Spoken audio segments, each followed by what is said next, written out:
We're gonna make some French toast. Yum.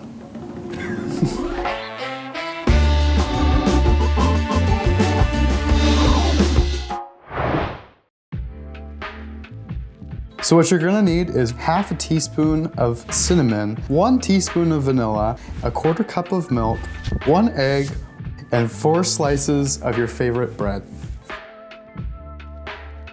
So basically guys, this is what we're gonna do. We have all of our ingredients portioned out. We have a 1/4 cup of milk, and we're just gonna throw that into the bowl. We're just gonna combine all of our wet ingredients first, being our eggs and milk. And to give them a good little whisk, get them really nice and beat. Once we have those two combined, we can also combine our vanilla extract. Full teaspoon of vanilla extract. After we have that combined, go ahead and give it a little stir. We're going to dump in our cinnamon, combine all that. Now let's head over to the stove. And what we're gonna do is we're gonna heat it up. We're gonna put the pan on about medium heat, medium high.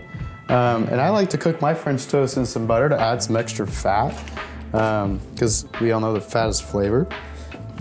I'm just distributing the butter throughout the pan, so there's just an even amount of butter through it all. And I'm also making sure that the butter doesn't burn. We're gonna go ahead and we're gonna take our bread. I'm just gonna put it right here. Put our wet ingredient right here. And all we're really doing is we're gonna do a quick little dip in our wet ingredients. We don't want to totally soak it, just want a little bit, and go ahead and throw it in the pan.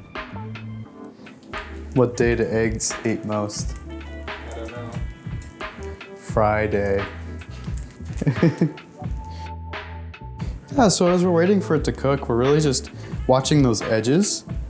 To make sure that the edges are gonna get evenly browned. And you'll see how the sides of it are getting nice and crispy and brown. That's really what you're looking for. I'd really prefer if the middle was getting a little more brown, but we'll go ahead and flip it back to the other side when this side's done, so we can get that nice crisp brown. Yeah, I'm just putting a little more butter in there because the other butter that was in there was starting to burn.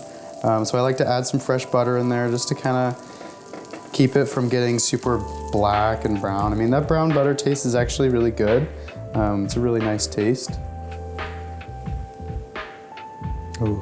Okay, so you'll see now on this side, we're getting that perfect browning on the top. That's what we're really looking for. If your butter starts to smoke a little bit, you can just add a little more in and adjust your heat to make sure that it's not getting, too crazy. Ooh. Okay, so you'll see now on this side, we're getting that perfect browning on the top. That's what we're really looking for right there. All right, thanks for watching everybody. I hope that you enjoy this recipe. This recipe has such fond memories for me growing up and eating it with my mom. I hope that you can enjoy it too. And thanks for watching. Be sure to tune in next time on some of my other recipes. It's a bomb recipe. It's so simple, so easy, but so freaking good.